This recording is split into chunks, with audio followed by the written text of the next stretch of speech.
अस्सलाम वालेकुम, मैं हूँ वैस मंगलवाला। पाकिस्तान मॉर्निंग्स में खुशामदीद। खुदा का शुक्र है कि उसने हमें आज की सुबह देखना नसीब फरमाई। आज का दिन बड़ा ख़ास दिन है। आज का दिन ख़वातीन के नाम है। 8 मार्च सारी दुनिया में यौम ख़वातीन के तौर पर मनाया जाता है और आज हम अपने प्रोग्राम में सेलिब्रेट करेंगे वुमेनहुड को, ख़वातीन की बात करेंगे और आपकी मुलाकात करवाएंगे पाकिस्तान की उन ख़वातीन से जो कि अपने हर किरदार में टॉप पर पहुंची। उन्होंने बता दिया कि ख़वातीन किसी भी तरह मर्दों से कम नहीं हैं, मर्दों के शाना बशाना है, बल्कि बहुत सारे मैदान में ख़वातीन मर्दों से आगे भी हैं। आज उन तमाम ख़वातीन से हम आपकी मुलाकात करवाएंगे, ख़ुद भी इंस्पायर होंगे, आपको भी इंस्पायर करने की कोशिश करेंगे। आज का पाकिस्तान मॉर्निंग्स ख़वातीन के नाम। पाकिस्तान मॉर्निंग्स, सुबह जानदार तो लाइफ शानदार।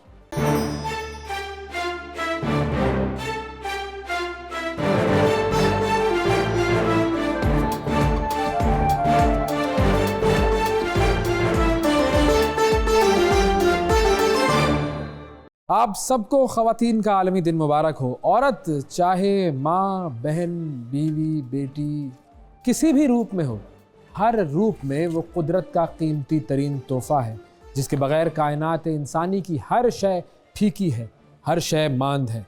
माशरे की इस्लाह के लिए, माशरे की कामयाबी के लिए ख़वातीन की फ़ाल कारकर्दगी बेहद अहम है। और अगर ख़वातीन की दुनिया सिर्फ़ अपने घर, अपने ख़ानदान, अपने बच्चों और ज़ाती मफादात तक ही महदूद ना हो तो फिर खातून खाना या मुलाजिमत पेशा दोनों किस्म की ख़वातीन अपनी ज़िम्मेदारियों को पूरा करने के साथ साथ माशरे की बेहतरी और इस्लाह के लिए भी हस्ब इस्तिताअत शिराकत कर सकती हैं। आज दुनिया के हर शोबे में, चाहे वो खेल का शोबा हो, तालीम का शोबा हो, सियासत हो, अदब हो, टेक्नोलॉजी से जुड़ी हुई दुनिया हो, ख़वातीन हिम्मत और अज़मत का मुज़ाहरा करते हुए हर लिहाज से इस माशरे में अहम किरदार अदा कर रही हैं। और ऐसी ही बाहिम्मत और अजीम ख़वातीन को आज हम सलाम पेश करेंगे। पाकिस्तान समेत दुनिया भर में आज ख़वातीन का आलमी दिन मनाया जा रहा है। अच्छा, तारीख़ी तौर पर ये आलमी दिन गुज़िश्ता सदी में शुरू हुआ था। 1908 में न्यूयॉर्क के शहर से ये मुतारफ़ हुआ था, जब वहाँ पर लगभग कोई 15,000 ख़वातीन थे। उन्होंने बेहतर रोज़गार के मौक़ों के लिए, बेहतर तनख्वाहों के लिए और वोट के हक़ के लिए एक मार्च किया था। फिर 2 साल बाद कोपनहेगन में मुनक़्क़िदा एक इंटरनेशनल कॉन्फ्रेंस थी, international conference of working women. वहाँ पर आलमी सतह पर एक मुत्तफ़िका दिन मनाने की तजवीज़ मंजूर की गई और उसके बाद अक़वाम मुत्तहिदा ने 1975 में इंटरनेशनल वुमेंस डे को बाज़ाब्ता तौर पर तस्लीम किया और सालाना तौर पर ये दिन मनाना शुरू किया गया। आज पाकिस्तान की ख़वातीन को हम सलाम पेश करेंगे, बहुत सारी अजीम ख़वातीन से आपकी मुलाकात करवाएंगे। एक छोटा सा वक्फ़ा लेते हैं, वक्फ़े के बाद दोबारा हाज़िर होंगे और हमारे गेस्ट्स यहाँ पर हमारे साथ होंगे। हमारे साथ रहिएगा। यह है पाकिस्तान मॉर्निंग्स।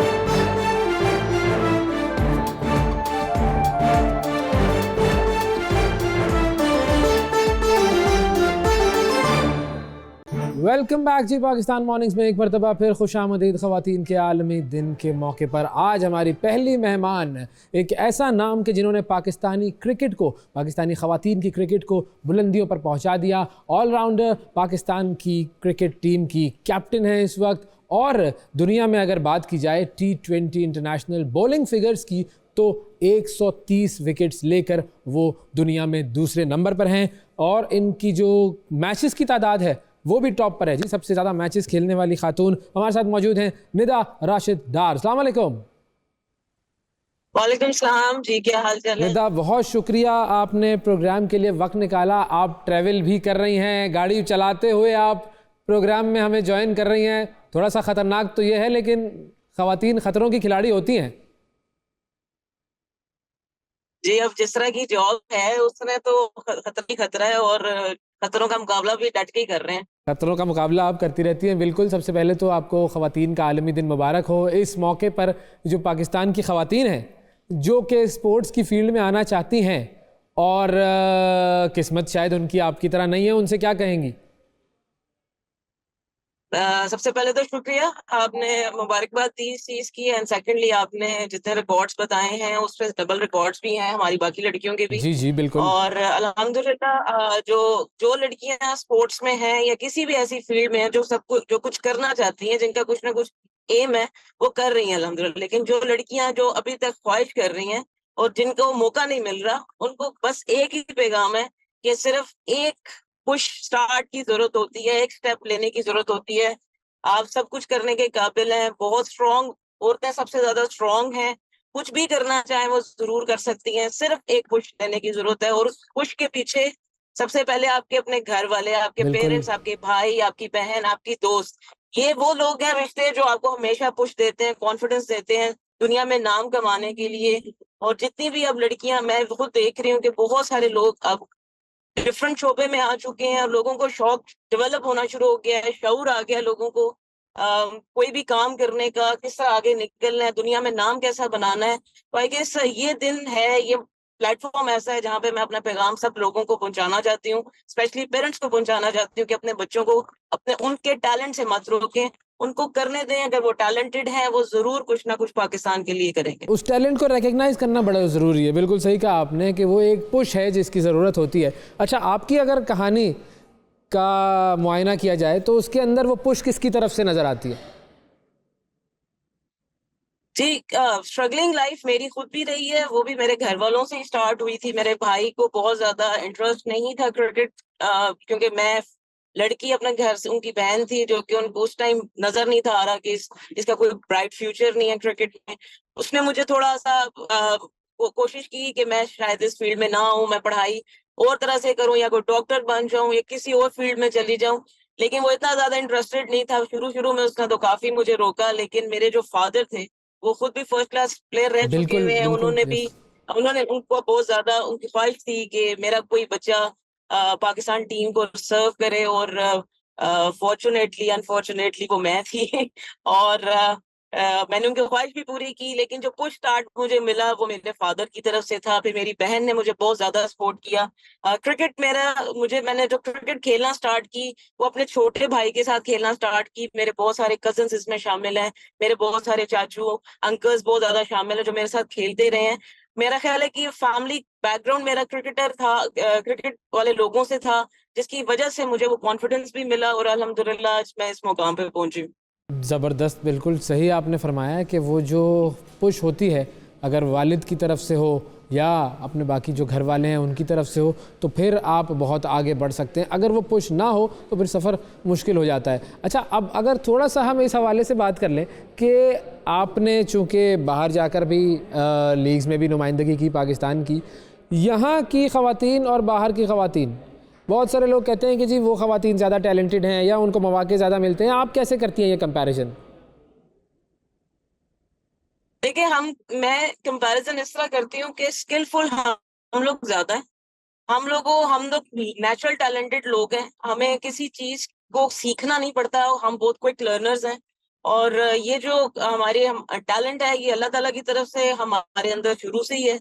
जो चीज कंपैरिजन है वो डेफिनेटली आपके मौके हैं जो आपको इतना ज्यादा प्लेटफॉर्म नहीं मिलते, इतने ज्यादा फैसिलिटीज नहीं मिलती। लेकिन ये बातें बहुत पुरानी रह चुकी हैं। अब हर जगह पे आपको हर तरह का मौका मिल रहा है। स्पेशली पाकिस्तान क्रिकेट बोर्ड ने 5 बड़े सिटीज में एकेडमीज लगाई हैं। अंडर 19 की बच्चियों के लिए एकेडमीज लगी हैं। क्लब लेवल पे लड़कियां खेलना शुरू हो गई हैं, स्कूल लेवल पे लड़कियां खेलना शुरू हो गई हैं।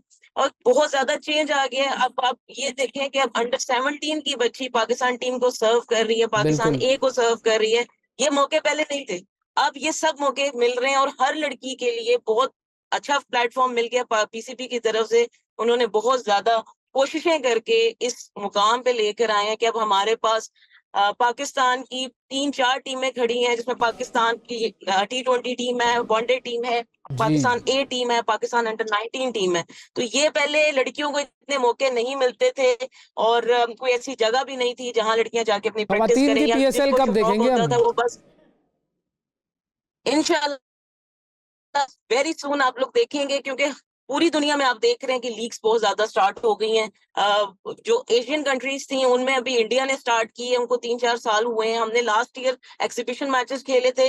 हमारा इस ईयर में पूरी हमारी कोशिश थी कि इस ईयर में करवा दें, लेकिन हम खुद भी बहुत ज्यादा जैम पैक थे, हमारी इंटरनेशनल असाइनमेंट्स बहुत ज्यादा है। रमजान के फौरन बाद वेस्ट इंडीज आ रही है, फिर इंग्लैंड का टूर है, उसके बाद एशिया कप है, उसके दरमियान में फेयर ब्रेक लीग आ रही है, उसमें भी लड़कियां बिजी हैं, उसके बाद T20 वर्ल्ड कप है। तो ये आई गेस इन सब चीजों के लिए एक टाइम दरकार होता है, बिल्कुल प्रैक्टिस सेशंस आपके जरूरी हैं, कैंप्स होना बहुत जरूरी है। तो इंशाल्लाह हमारी भरपूर कोशिश है कि हमने एग्जीबिशन मैचेस खेल लिए लास्ट ईयर और उससे हमें बहुत ज्यादा फायदा भी हुआ। जितनी लड़कियां बाहर से आई बड़ा अच्छा एक्सपीरियंस जी। उनसे मिला, और आई गेस यही एक्सपीरियंस, यही एक्सपोजर था जिसकी हम बात शुरू से करते रहे। अब लड़कियों को एक्सपोजर भी मिलना शुरू हो गया है, और अब रिजल्ट देखेंगे लड़कियों के कितने जबरदस्त हैं कि बिल्कुल, हमने आप लोगों न्यूजीलैंड की में जाके कोशिश, आप लोगों की मेहनत और आप लोगों की तरफ से दिए गए रिजल्ट्स और हमारी तरफ से दुआएं और नेक तमन्नाएं, यही कॉम्बिनेशन है जिससे हम सब मिलकर आगे बढ़ेंगे। थैंक यू निदा, बहुत शुक्रिया आपका, और खैरियत कीजिए और अपनी मंजिल तक पहुंचिए, और पाकिस्तान की जो क्रिकेट टीम है उसको भी बड़ी मंजिल तक पहुंचाइए। एक वक्फा लेते हैं, वक्फे के बाद दोबारा हाजिर होंगे, और बहुत सारी ऐसी ख़वातीन हैं जिनसे आपकी मुलाकात करवानी है। मिलते हैं एक ब्रेक के बाद।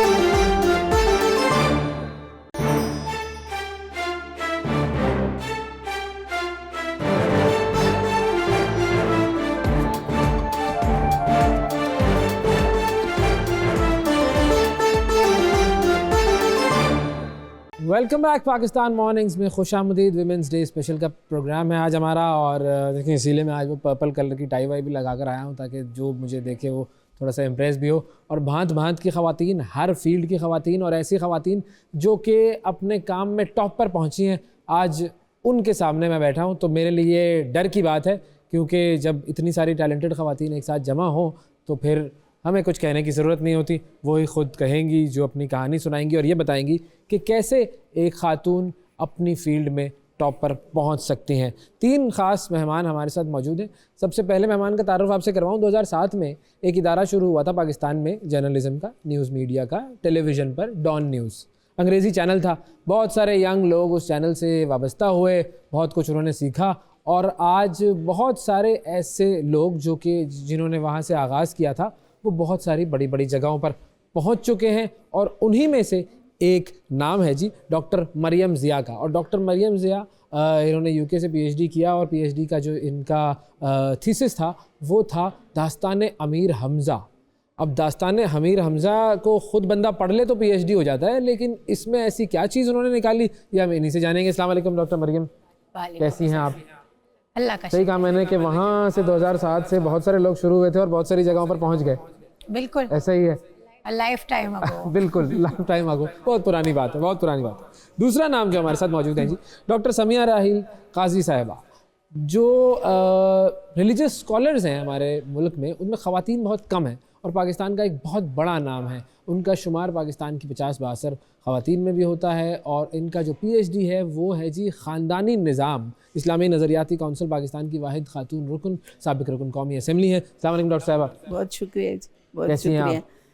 आपके प्रोग्राम के शुरू से मैं बहुत फ़ैन हूँ, और आज आपने तारीफ़ें करनी है मेरी। नहीं बिल्कुल बिल्कुल नहीं, मैं वाकई बहुत, एक जो लाइवली प्रोग्राम होता है आपका, तो उसके कोशिश हमारी यही होती है बिल्कुल कि कुछ ज़िंदगी सुबह ही सुबह लोगों को दे दी जाए, और हमने इस प्रोग्राम का स्लोगन भी ये बनाया कि सुबह जानदार तो लाइफ शानदार। बिल्कुल, कि सुबह अपनी जानदार बनाएं तो ही हुजूर जिंदगी सल्लल्लाहु अलैहि वसल्लम की हदीस है अलबरका फिल बुकूर, जी बिल्कुल, के बरकत जो है वो फजर और सहरखेज़ी में है, और हमने सवेरा ही छोड़ दिया है। बिल्कुल बिल्कुल, हम उठते ही इसीलिए इतनी देर से, बरकत भी उठ गई, और चाहे हम कुछ भी कर लें बिल्कुल, वो हदीस तो चेंज नहीं हो सकती। बिल्कुल बिल्कुल, तो हमें ही अपने आप को कुछ तब्दील करना पड़ेगा। हमारी तीसरी मेहमान, वेट लिफ्टिंग का मैदान। वैसे तो ख़वातीन बड़ा वज़न उठाती हैं, माशरे का एक बहुत बड़ा बोझ है जो कि उन्होंने उठाया हुआ है, लेकिन वेट लिफ्टिंग का मैदान 128 किलोग्राम वज़न उठाने वाली पहली खातून पाकिस्तानी सुपर वुमेन का इन्हें खिताब मिला है जी नीलम रियाज साहिबा। अस्सलाम वालेकुम। वालेकुम सलाम। ये आपके लिए तो वजन उठाना कोई मामूली सी बात होगी मुझे लगता है। जी, ये जो 128 बता रहे हैं ये मेरा पुराना रिकॉर्ड है। अब नया कौन सा हो अब गया? माशाल्लाह से मैंने अपनी बेटी के बाद जो अपना रिकॉर्ड किया है वो 158 केजी का किया है। 158 तक पहुंच गई हैं आप। जी, और ये अल्हम्दुलिल्लाह। शादी के बाद, बच्ची के बाद, जी बिल्कुल। एक कमाल अब है। इंशाल्लाह ताला टारगेट है कि इससे भी अच्छा जो नेक्स्ट नेशनल आ रही है उसमें इससे भी अच्छा दूंगी। माशाल्लाह से अब मेरा बेटा है 1 ईयर्स का नहीं हुआ, तो इंशाल्लाह ताला ये भी रिकॉर्ड कायम करूंगी अपना बेस्ट देकर कि ख़वातीन जो हैं वो किसी भी मैदान में किसी से कम नहीं है। जो चाहे वो कर सकती हैं, सिर्फ मेहनत जाहिर है वो जी, तो बिल्कुल, हर काम में मेहनत तो ज़रूरी है। ज़रूरी है। मरियम, आपसे शुरू करता हूँ मैं। ये दास्तान है अमीर हमजा, जिसके बारे में मैंने कहा कि उसे पूरा पढ़ ले तो PhD दे देना चाहिए उस शख्स को। बिल्कुल। उसमें आपने ऐसा क्या ढूंढा, क्या पाया और उसमें क्या मैसेजेस थे जो आपने एक्सप्लोर किए? अच्छा, 2 बातें। एक तो जो दास्तान है अमीर हमजा जिसको पढ़ लें तो PhD हो जाती है, वो इस वक्त दुनिया में कोई इंसान नहीं है जो कहता है कि मैंने पूरी पढ़ ली। बिल्कुल सही बात है। वो 46,000 पेजेस पे जी है वो दास्तान, और उसी का एक हिस्सा तिलिस्मे होशरुबा है, बिल्कुल। जो बहुत मशहूर है। मेरी जो थीसिस था वो, जिसको हम 1 वॉल्यूम दास्तान अमीर हमजा कहते हैं, जो 1855 में गालिब लखनवी ने लिखी और उसके बाद उसको एक्सपैंड किया अब्दुल्ला बिलग्रामी पे, उस पे थी। वो शुरू होती है अमीर हमजा के पैदाइश से पहले, ठीक है। और उसका इख्तिताम होता है उनके मार्टिरडम पे ओहद के मुकाम पे। अच्छा। तो वो अपनी तर्ज में एक मुकम्मल दास्तान है। उसको करने की वजह ये थी कि मैं PhD अंग्रेज़ी अदब में कर रही थी, और वो that was the only translated unabridged version of Dastan Amir Hamza. तो उस पर मेरा फोकस था। मुझे बहुत शौक़ था ये जानने का कि हम मज़हब को एज चिल्ड्रन किस तरह समझते हैं। और 9 साल की उम्र में मैंने जब पहली दफ़ा फिरोसन्स वाला वर्जन पढ़ा दास्तान अमीर हमजा का, तो उसमें दीन इब्राहिमी का जिक्र था। और जब मैंने अपनी रिसर्च शुरू की तो मैं बहुत इंटरेस्टेड थी सिगमंड फ्रॉइड के कॉन्सेप्ट में, जिसको हम अनकैनी कहते हैं। जिस तरह सच्चे ख्वाब आना, नज़र लग जाना, वो चीज़ें जिसको हम जानते तो हैं लेकिन उस पर उंगली रखना बहुत मुश्किल है। तो इन 2-3 चीज़ों के साथ कि एक रिलीजियस ओरिएंटेशंस क्या हैं उस कहानी की, कि वो हकीकत और तारीख़ और फिक्शन के दरमियान किस तरह रहती है, और उसी में वो इतनी लंबी चौड़ी दास्तान बन जाती है। दूसरा ये कि हम रिलीजियस बिलीफ सिस्टम में मुसलमान होने के नाते अनकैनी को किस तरह देखते हैं। कि ये तो आसान है देखना कि अनकैनी एक ऐसी चीज़ है जिसको आप एक्सप्लेन ही नहीं कर सकते, तो फिर ये इमोशन उजागर होता है। लेकिन अगर आप एक रिलीजियस पर्सपेक्टिव से आएँ और आप उसको देखें तो फिर वो जिसको हम कहते हैं सुपर नेचुरल एक्सप्लेन्ड, तो उसमें क्या अनकैनीनेस ख़त्म हो जाती है। तो वो मैं देखना चाहती थी कि कैसे ख़त्म होती है या नहीं होती। तो इस तरह मेरा सफ़र शुरू हुआ दास्तान अमीर हमजा के साथ। सफ़र कितना लंबा था? ये सफ़र 9 साल की उम्र में मैंने पहली दफ़ा पढ़ी। और फिर 2011 में मैंने अपना PhD शुरू किया। तो 2011 के नवंबर से आज दिन तक, और अभी मुझे शायद दास्तान की सिर्फ ABC समझ लगी है। और ये दास्तान ऐसी है, वो कम से कम वो फिरोसन्स वाली, तो वो तो हर बच्चे को पढ़नी चाहिए और पढ़ानी चाहिए। माँ बाप, हम बड़ा दूर हो चुके हैं दास्तान अमीर हमजा से या उर्दू अदब से। डॉक्टर साहब, आपकी तरफ मैं आऊँगा। आपका चूँकि जो PhD है वो है ख़ानदानी निज़ाम, और सबसे बड़ा डेंट जो पड़ रहा है आजकल वो ख़ानदानी निज़ाम पर ही पड़ रहा है, और हम उससे बचाने की कोशिश कर रहे हैं, और एक ज़माना ऐसा है जो कि उसको ख़त्म करने की कोशिश कर रहा है। ये मुकाबला कितना सख्त है? बिस्मिल्लाहिर्रहमानिर्रहीम। एक तो सब लोगों को ख़वातीन का आलमी दिन मुबारक, और सब देखने वालों को और सुनने वालों को। और औरत जो है ना वो उस ख़ानदान के इदारे का मरकज़ मोहब्बत है। बिल्कुल। और औरत का जो चेंजिंग रोल ऑफ वुमेन, उसकी वजह से भी कुछ वो पढ़ रहा है।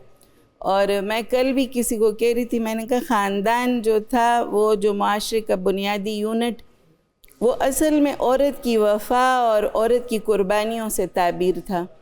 अब वो औरत जो है वो चूँकि एक नए रोल में उजागर हो रही है, तो वो फैमिली सिस्टम हमारा उसमें बड़ा ब्रेक डाउन आ रहा है।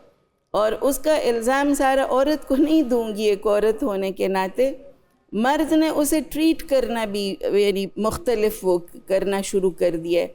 यानी वो उसी तरह ही चाहता है कि वो औरत मेरे पाँव की जूती बनकर रहे और उसके कोई हुकूक नहीं है। और मैं हर जगह कहती हूँ कि पाकिस्तानी औरत दोहरे जबर का शिकार है।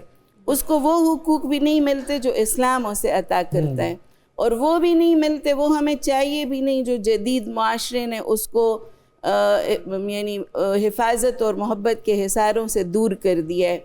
तो वो खुदसरी और वो आज़ादी तो नहीं चाहिए, लेकिन वो हुकूक ज़रूर चाहिए जो बतौर इंसान, बतौर एक शहरी के जो अल्लाह ने उसको दिए, उसके रसूल ने उसे हुकूक दिए हैं, हमारा कानून देता है, आइन देता है। तो हमारी औरत बहुत ज़्यादा इस वक्त मज़लूम भी है और दोहरे जबर का शिकार भी है, और उसी का शाखसाना होता है कि फिर वो बगावत के ऊपर आमादा हो जाती है। कुर्बानी और जो ईसार और वफ़ा जो उसकी सरिश्त में था वो उससे बगावत के ऊपर आ रही है। मुझे अपने ये थीसिस इसलिए लिखना पड़ा कि चेंजिंग रोल ऑफ वुमेन के साथ साथ हम किस तरह से अपनी रिवायत को भी बरकरार रखें और जो जदीद चैलेंजेस हम उसे फेस कर रहे हैं उनका भी मुकाबला करें। और ख़ानदान का इदारा कभी भी इतना टूट फूट का शिकार नहीं था जितना आज है, इसलिए कि इधर शादी होती है, उधर डिवोर्स की खबरें और तलाक की खबरें। जैसे गुड्डा गुड़िए की शादी है, बस कोई यानी हुकूक, कोई फ़राइज़, कोई इदारा भी नहीं है उनकी मैरिज काउंसलिंग का, उस ख़ानदान के इदारे को बचाने का। मैंने एक छोटा सा कोर्स बनाया हुआ है कि हम यानी किस तरह से फैमिली को किस तरह से प्रिजर्व कर सकते हैं।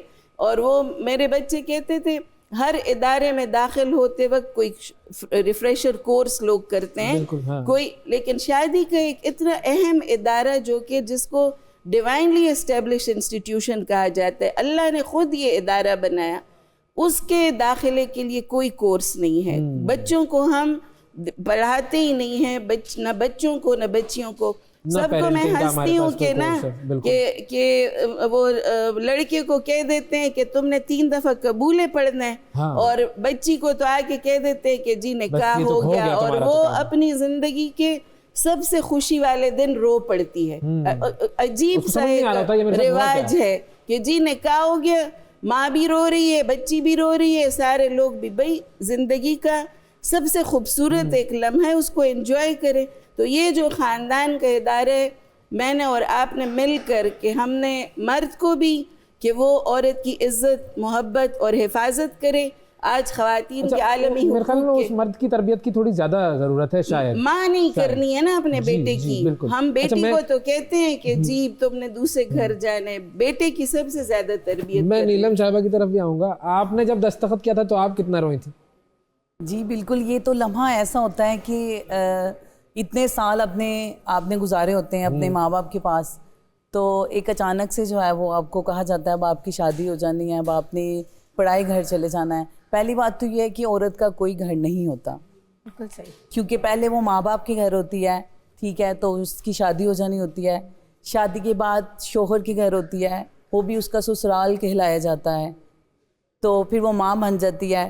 माँ के बाद वो बच्चों की माँ है, उसका अपना कोई घर नहीं होता। तो मैं इसको इस तरह लेता हूँ कि वो बाप का घर जो है वो भी उसका घर ही है, शौहर का घर है तो वो भी उसका ही घर है, बेटे का घर है तो भी उसका ही घर है। अगर ये अगर ये कॉन्सेप्ट आप जैसे आपकी सोच ऐसी है, अगर सारे मर्द ही ऐसा सोचें तो मेरा नहीं ख्याल कि औरत जो है वो दर बदर होगी।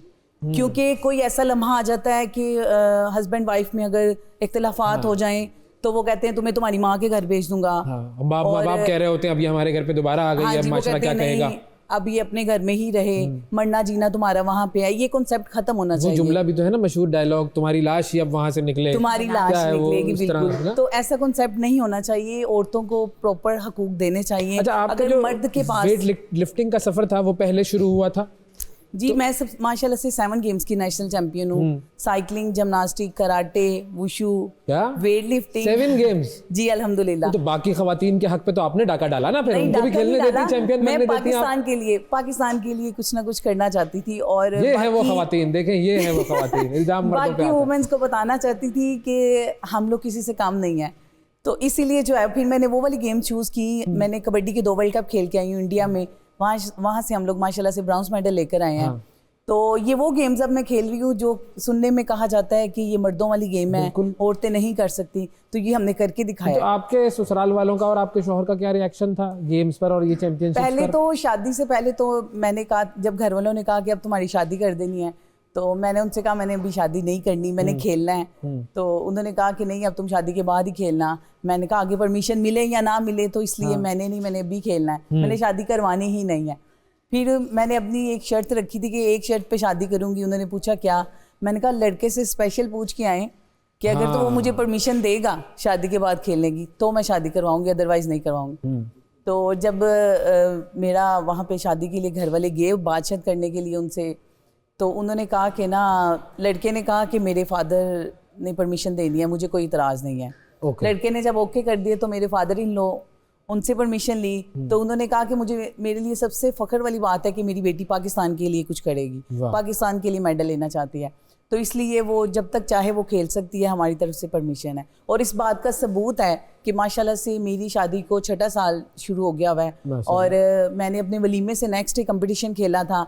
और मेरे ससुर ने मुझे कहा, एंगेजमेंट मेरी पहले हो चुकी थी, उन्होंने मुझे कहा कि नहीं लड़कियां पार्लर का रुख करती हैं और मैं अपनी ट्रेनिंग का रुख कर रही थी। मैं अपनी मेहंदी वाले दिन भी जो है वो ट्रेनिंग पे थी और मैंने अपने वलीमे से नेक्स्ट डे कंपटीशन खेला, माशाल्लाह से उसमें भी गोल्ड मेडल लिया।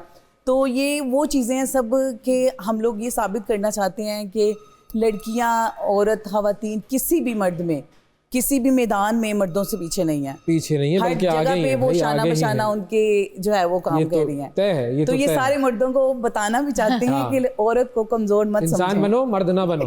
मर्दों सुन लो, ठीक है, ये सही रहेगा। अच्छा मरियम, मर्द रहना चाहिए और औरत को औरत रहना चाहिए। बिल्कुल, औरत की निस्वानियत और मर्द की मर्दानगी हमारा फख्र है, हमारे दोनों चीजों का एक बैलेंस है, कॉम्बिनेशन है, जब भी दुनिया आगे बढ़ेगी। नहीं, मैं ये बात बहुत ज़रूरी है। मैं पढ़ाती हूँ, लड़के लड़कियाँ मेरे पास आते हैं, ये जो बात है ना, ये तो जिस तरह ज़िंदगी गुजरती जाती है, आपके ऊपर एक ये बहुत कोई देखे तो कहे जी PhD की भी है, ये किया हुआ है, वो किया हुआ है, बहुत मॉडर्न एक। द प्रॉब्लम इज़ ये जो आपने कहा ना कि दोहरा जबर है, ये मॉडर्निटी भी दोहरा जबर ही है। जी बिल्कुल। यानी कि वो जो एक औरत की एक बायोलॉजिकल ख्वाहिश है फॉर प्रोटेक्शन, वो अब हम कह भी नहीं सकते कि वो है, उसको औरत को फिर कमजोर समझा जाता है। और फिर लेकिन इंशाल्लाह हम वो औरतें जो कि मर्द की मोहब्बत में, मर्द की हिफाजत में और मर्द की इज्जत करने में हम जीना चाहते हैं, हमें अच्छा लगता है उसकी प्रोटेक्शन में। दोनों जब एक दूसरे की इज्जत करेंगे जभी माशरा इज्जत से आगे बढ़ेगा। मेरे वालिद क्या करते थे कि एक रिवायत में है कि औरत हज़रत आदम अलैहिस्सलाम की पसली से बीबी हवा को बनाया, रिवायत है कोई उसकी, लेकिन वो उसकी बड़ी खूबसूरत ताबीर करते थे कि पसली दिल के करीब और बाजू के नीचे है। हर औरत को मोहब्बत और हिफाजत चाहिए, और जब वो उसे मिल जाती हैं तो वो हर नामुमकिन काम को मुमकिन करती है, जैसे हमारी ये बेटी कह रही हैं। तो जब आपको उसी औरत की हमारे मुआशरे में इज्जत है जिसके साथ उसके मर्द खड़े हों, उसका बाप, उसका शोहर, उसका बेटा, उसका भाई, और हम देखते हैं अपने मुआशरे में कि वही औरतें तरक्की करती हैं जिनके पीछे उनके ख़ानदान की बहुत मजबूत बैकिंग और सपोर्ट हो। अच्छा मरियम, जो वेस्टर्न आइडियोलॉजीज या वेस्टर्न लिटरेचर है, अब हम उनसे बहुत ज़्यादा इन्फ्लुएंस पाते हैं हमारे बहुत सारे लोगों को जी, और उससे कभी कभी मुझे ये लगता है कि हम वो जो होता है ना कि कौवा चला हंस की चाल अपनी भी भूल गया, तो क्या हम उस रास्ते पर जा रहे हैं? बिल्कुल जा रहे हैं, क्योंकि आप स्टूडेंट से इंटरेक्ट करती हैं, यंगस्टर्स से इंटरेक्ट करती हैं, आपको क्या डर लगता है? मुझे बहुत घबराहट है इस बात से। 2-3 चीज़ें हैं इसमें। एक तो हमें ये, उस दिन मैं दास्तान के बारे में बात करी थी, तो मैंने कहा जो इंडिजिनस लिटरेचर्स है ना, इनके लिए हमारे पास वो थियरी ही नहीं है, वो क्रिटिसिज्म ही नहीं है जिससे हम इनका एनालिसिस कर सकें, क्योंकि ये पढ़े ही नहीं गए। उसी तरह उस दिन बात हो रही थी फेमिनिज्म पे। अब ये बहुत इम्पॉर्टेंट और बड़ा कॉन्सेप्ट है, हम भी इधर भी फेमिनिज्म की ही बात करें इन सम वेज। तो ये जो कंपटीशन आ गया ना कि औरत और आदमी are competing against each other, men hatred movement, हाँ, वो हेट्रेड मूवमेंट नहीं है, वो उसमें it is as if the boys also have taken a back seat and have said कि करती हैं तो करें, चलो हमारा काम भी करें, यही है बिल्कुल, मैं हमारा आपसे काम भी agree करती करें, हूँ। यानी कि ये हो गया है। दूसरा मुझे जो लगता है कि वो जो एक है ना कि आपने मिल के चलना है, वो खत्म होता जा रहा है और कोलैबोरेशन की जगह कंपटीशन है, as if we are competing against each other in every way. और उसमें यही है कि जब मुझे पता है कि मैंने अपना लोड खुद उठाना है तो फिर ठीक है। You see, it is not a desire, it is a self defence mechanism sometimes, कि आप कहते हैं कि अगर मुझे अपनी प्रोटेक्शन खुद ही करनी है तो फिर this is the way forward. फिर मैं तो अकेले कर लूंगी ये आहिस्ता आहिस्ता ये थ्रू कलोनियलिज्म या इस तरह ये चेंज हुआ है। ये और अब उसको रोकने के लिए क्या कर सकते हैं हम, ये मैं आप तीनों से पूछूंगा। मुझे डर इस बात का है कि it will have to you know complete its course.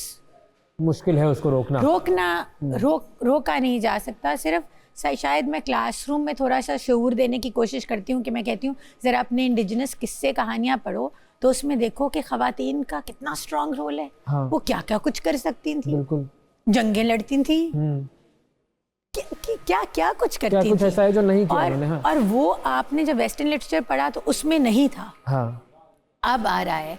तो तुम लोग सोच सकते हो कि क्यों तुम लोगों को नहीं बताया गया कि इंडिजिनस लिटरेचर्स में ये पावरफुल इमेंसिपेटेड ख़वातीन के किरदार हैं।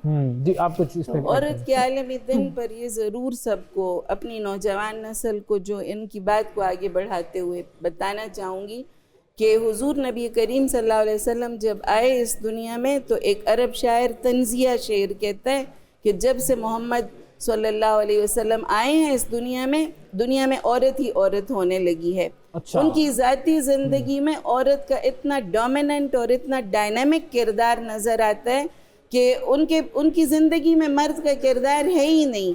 वो उनकी वालिद नहीं थे, वालिदा का नाम आता है, उनकी रज़ाई वालिद भी थे लेकिन रज़ाई वालिदा का नाम ही हमें मिलता है। उनकी बेटियों से उनकी नस्ल चली और उनकी उम्महातुल मोमिनीन की वजह से जो हमें उनकी वजह से उनकी अज़वाज मुतहरात, उनकी वजह से एक तिहाई दीन मिला हमें। हज़रत बीबी आयशा, बीबी खदीजा बिजनेस वुमेन थी, तो उनकी ज़िंदगी में हमें बहुत ज़्यादा, कुरान में आप देखें औरत का इतना ज़्यादा मुख्तलिफ सा किरदार नज़र आता है, लेकिन वो औरत दुनिया से इस मीडिया के दौर में छुपाई गई है, उसे नई नस्ल के सामने नहीं लाया गया। और मैं आज इसीलिए ये बैठी हुई हूँ फ़लस्तीन का और गज़ा का, कि हमने आज का ये जो दिन है, ये मज़लूम जो ख़वातीन हैं कश्मीर की और गज़ा की, जिनके उनकी जिस्मानी हालत भी नहीं है, उनका ख़ानदान भी उनसे छीन लिया गया, उनके बच्चे उनसे छीन लिए गए। तो ये भी हमारे एक मैसेज है आज के यौम ख़वातीन पर कि हम उसको stop the genocide in Palestine. और ये एक बड़ा स्ट्रॉन्ग मैसेज है कि हम ये पूरी दुनिया की ख़वातीन को कहीं, पूरी दुनिया में हो रहे हैं उनके लिए मुजाहरे, हम भी आज हल्के ख़वातीन जमात इस्लामी सड़कों पर इंशाअल्लाह हम उनके लिए बैनर्स लेकर निकले हैं कि कश्मीर की मज़लूम औरत और गज़ा की मज़लूम औरत, उनका भी नाम आज लिया जाए। बिल्कुल सही बात है। अच्छा नीलम साहिबा, आपने जैसे आपने कहा कि बच्चे की पैदाइश के बाद भी उस काम को किया और इस लेवल तक क्या किया कि आपको मेडल्स भी मिले। एक औलाद के लिए ये कितना बड़ा मोमेंट ऑफ प्राइड होता है कि उसकी वालिदा इतना बड़ा काम कर रही है। ये उसके लिए मुश्किल तो नहीं हो जाता कि एक्सपेक्टेशंस उससे फिर बहुत ज़्यादा हो जाती है? नहीं, ऐसा होता तो नहीं है, बट मैंने अभी से ही अपनी बेटी को, माशाल्लाह से वो 1 ईयर्स की थी तो मेरे साथ आती थी ट्रेनिंग पे। 8 मंथ की थी तो 8 मंथ में उसने चलना शुरू कर दिया था, क्योंकि हम लोग मियाँ बीवी जो हैं वो हम लोग एज अ फ्रेंड एक दूसरे को ट्रीट करते हैं। हम दोनों में कंपटीशन नहीं है कि ये जॉब करती है मैं जॉब करता हूँ, हम लोग अपने अपने लिए जॉब नहीं करते, ठीक है। हम लोग मिल के चल रहे हैं, हम लोग वाइफ हस्बैंड कम और बेस्ट फ्रेंड एक दूसरे के ज़्यादा हैं। वाह। इस तरह हम लोग एक दूसरे को लेके चल रहे हैं। हमारे बच्चे जो हैं वो हमने खुद देखने हैं, आपके बच्चे कोई भी नहीं देखना। सही। तो हम लोग, जब मेरी बेटी थी वो काफ़ी छोटी थी तो मेरे हस्बैंड मेरे साथ ट्रेनिंग पे आते थे, तो बेटी को साथ वहाँ पे अपने पास ही रखना। फिर उसने मुझे देख देख के काफ़ी ज़्यादा एक्सरसाइज सीख ली हैं उसने, और अब माशाल्लाह से वो 4 ईयर्स की हो गई है। तो अब ये होता है कि माशाल्लाह से बेटा भी छोटा है, वो स्कूल गोइंग हो गई, तो मुझे कहती है, अब मुझे, मैं उसे कभी कभी लेके जाती हूँ ट्रेनिंग पे, तो वो मुझे अक्सर कहती है मामा, वो घर में एक्सरसाइज करती है, मुझे कहती है मामा ये देखिए मैं ये कर रही हूँ, मैं ये कर रही हूँ। और फिर मुझे कहती है मामा मैं जब छोटी होती थी आप मुझे लेके जाती थी, अब आप मुझे लेके नहीं जाती। उसके अंदर भी वो ख्वाहिश, जी वो बिल्कुल, जज्बा, उसको माशाल्लाह से बहुत ज्यादा शौक आपकी है। वीडियो भी मैंने देखी थी, उसमें आप पुशअप लगा रही रही हैं और थी। बच्चे आपने जो है वो कंधे पे बिठाए हुए जी हैं। बिल्कुल, उसके अलावा मैं ट्रेनिंग वहाँ पे कर रही हूँ, स्वेटिंग काफ़ी ज़्यादा थी, गर्मियों का मंथ था तो स्वेटिंग काफ़ी ज़्यादा थी, हाथ में फ़ैन पकड़ा हुआ है तो मुझे हवा दे रही है साथ। हाँ। तो वो बहुत ज़्यादा केयरिंग भी है, माशाल्लाह से छोटी है और उसको शौक है। और मेरी इंशाल्लाह ताला कोशिश है कि हम लोग पाकिस्तान के लिए मेडल लेकर आएँ, पाकिस्तान के लिए कुछ ना कुछ करें। तो इसीलिए अभी से ही मैंने अपनी बेटी को स्टडी के साथ साथ, स्टडी सबसे पहले है, स्टडी के साथ साथ उसको फिटनेस के लिए भी, ज़रूरी नहीं होता जो ख़वातीन घर में हैं उन्होंने अगर स्पोर्ट्स करनी है तो ही वो खुद को फिट करें, उससे हट के भी उनको फिज़िकली तौर पे फिट रहने के लिए वॉक के लिए टाइम निकालना चाहिए, एक्सरसाइज ज़रूर खुद को टाइम दें। अगर आप फिजिकली तौर पे फिट होंगे तो आपके सारे काम जो है वो ज़बरदस्त हो जाएंगे। फिटनेस की तरफ हम नहीं जाते। तो इसीलिए जो है वो माशाल्लाह से बेटी तो स्टिल कर रही है प्रैक्टिस, घर में सीखती भी है। तो इंशाल्लाह ताला जो उसके नसीबों में हुआ इंशाल्लाह ताला वो करेगी पाकिस्तान हमारी के लिए। दुआएं हैं कि वो भी आगे आपकी तरह आगे बढ़े, जी जी चैंपियन बने, इंशाल्लाह ताला। अपने जिस भी और फील्ड में वो जाना चाहे। बाकी जो पेरेंट्स हैं उनको भी चाहिए कि उनकी बेटे तो चले ही जाते हैं किसी ना किसी फील्ड में, बेटियों में भी बहुत ज्यादा टैलेंट होता भी है भाई, ना भी पढ़ना चाह रहा हो तो उसे बस नौकरी करनी बेटियों में भी बहुत ज्यादा टैलेंट है। अब ये चीज जो है वो खत्म कर दें कि लड़के ही बस हैं, लड़कियां भी आगे जा सकती हैं। और आप देखें स्पोर्ट्स से हट के भी माशाल्लाह से हर फील्ड में ही खवातीन ने खुद को मनवाया है कि हम लोग हर फील्ड में मर्द के शाना बशाना काम कर रहे हैं। उससे आगे है, मैं तो ये कहता हूं कि आगे ये वाली जो आपने बात की ना, मदरहुड की भी एक पूरा इंस्टीट्यूशन है मदरहुड। तो जब हम या तो हम कहें जब हम खवातीन को घर से बाहर भी निकालते हैं ना तो मदरहुड के इंस्टीट्यूशन को ख़त्म कर देते हैं। और जो फुकदान है ना पेरेंटिंग का, वो उधर से ही शुरू होता है कि जहाँ पर आपने एक रोल अपना लिया, दूसरा रोल छोड़ घर से बाहर चले गए तो बच्चों को कौन देखेगा। और आजकल सिर्फ मोबाइल फोन पाल रहे हैं हम लोग। अगर मॉर्निंग में वो ऑफिस में गए हैं, नहीं आप तो माशाल्लाह बहुत अच्छी बात करिए ना कि वो इकट्ठे आप लोग जी वो ऑफिस से जब आते हैं तो शाम को मैंने ट्रेनिंग पे जाना, बैलेंस आप लोगों ने रखा हुआ है। अल्लामा इकबाल ने एक पूरी नज़म लिखी है मदरहुड के ऊपर कि दरमानी ई के बकायनु अज उमूमत अस्त व हिफ्ज़ व एहतराम उमूमत इस्लाम अस्त, कि इस बाब में पूरा एक बाब बांधा है कि मदरहुड जो है ममता वो बकायनों की जामिन है, उसके वो नस्ल इंसानी को चलाने की जामिन है। और जो बकायनों का और इस ममता के इदारे की हिफाजत ये ऐन इस्लाम का तकाजा है।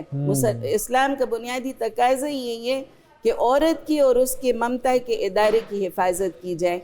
तो ये पेरेंटिंग और ये हमने आगे की जो अभी आपने एक बात की थी कि बेटों को ज़्यादा समझाना चाहिए, औरत को भी, यानी वो भी औरत ही जिम्मेदार है ना उस समझाने की।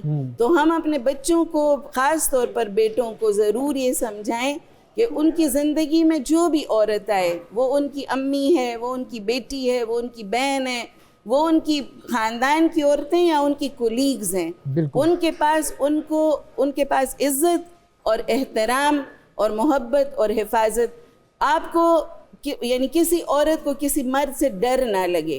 उसको ये हिफाजत का एहसास हो कि ये जो मेरे साथ मर्द है, ये चाहे मेरे किसी रिश्ते में है या मेरे साथ ऑफिस में है या मैं इसके साथ महफूज हूँ। आज औरत की सबसे बड़ी प्रॉब्लम उसका तहफ़्फ़ुज़ है और आज सबसे ज़्यादा इसी को एड्रेस होना चाहिए कि चाहे वो घरेलू तशद्दुद है या बाहर उसकी बेहुरमती है या डिवोर्स और वो उसकी जो मेंटल हेल्थ है, ये सब का तकाजा है कि औरत और मर्द के माबैन, मरियम ने जैसे कहा, मुआवनत की। वो एक दूसरे के हलीफ बने, वो एक दूसरे के हरीफ ना बने। यही आज के दिन का पैगाम है। 3 खवातीन बैठी हुई थी और तीनों ने एक दूसरे से एग्री किया, कहीं कोई डिसएग्रीमेंट ना आया। क्या फ़ायदा हुआ इस सेगमेंट का भाई? मुझे तो बिल्कुल मज़ा नहीं आया, आप लोगों को मज़ा आया? ये आपको एंजॉय करना चाहिए क्योंकि ये हमारा खवातीन का डे है जी। तो हम लोगों ने खुद को ही एक दूसरे को महफूज करना है, एक दूसरे को खुद ही हम लोगों ने साथ जब तक डायलॉग नहीं होगा माशरे में उस वक्त तक नहीं बढ़ सकते। मरियम को एक किताब बताएं जो कि बच्चों को माएं पढ़ाएं, ज़रूरी है। अगर कैरेक्टर्स से जान जाएं बस कैरेक्टर्स को। मैंने उस दिन कहा कि आप अलादीन तो नहीं कहते कि हमें नहीं पता, हाँ। तो ये क्या बात हुई कि हमारे यार और आदि पहलवान के बारे में नहीं पता। बिल्कुल। तो ऐसा करें कि फिरोजसंस की बच्चों की किताबें 8-9 साल की उम्र में हम तो पढ़ लेते थे। बिल्कुल। मुझे नहीं अब पता कि मुश्किल है, अब मुश्किल है। पढ़े या नहीं पढ़े, लेकिन लेकिन ये वो पढ़ना बच्चों जरूरी के है। लिए बिल्कुल। उर्दू बच्चों के सिखाएं, लिए अपनी ही जुबान और अपना सिखाएं। लिटरेचर। अपनी जुबान और अपना लिटरेचर 2 वजहों से इम्पोर्टेंट है। अपनी जुबान नहीं सीखेंगे तो अपने इमोशंस का भी पता नहीं चलेगा। बिल्कुल। इमोशनल और रिप्रेजेंटेशन अब भी मेरी जो जुबान प्रोड्यूसर है वो इमोशनल हो रही है कि बस भाई वक्त खत्म हो गया है, और उनको अगर मैंने इमोशनल कर दिया तो फिर वो भी खातून है। वो आज उनका दिन आज है। उनका दिन है। बहुत शुक्रिया जी आप तीनों बहुत का कि आप मेहरबानी। लोगों ने वक्त दिया और हमारे प्रोग्राम की इज्जत बढ़ाई, शान बढ़ाई। थैंक मैं यू, एक थैंक यू। मैसेज दूंगी। एक मैसेज मेरा ये है कि हम खवातीन के लिए, स्पोर्ट्स वुमेन के लिए स्पेशली डिपार्टमेंट्स को चाहिए कि वो जॉब प्रोवाइड करें, क्योंकि पाकिस्तान में बहुत ज़्यादा टैलेंट है। उस टैलेंट को शो करने के लिए जब खवातीन के पास एक जॉब हाँ। होगी तो ही वो अपनी गेम कंटिन्यू करेंगे। थैंक यू जी। वक्फा लेते हैं, वक्फे के बाद दोबारा मिलेंगे।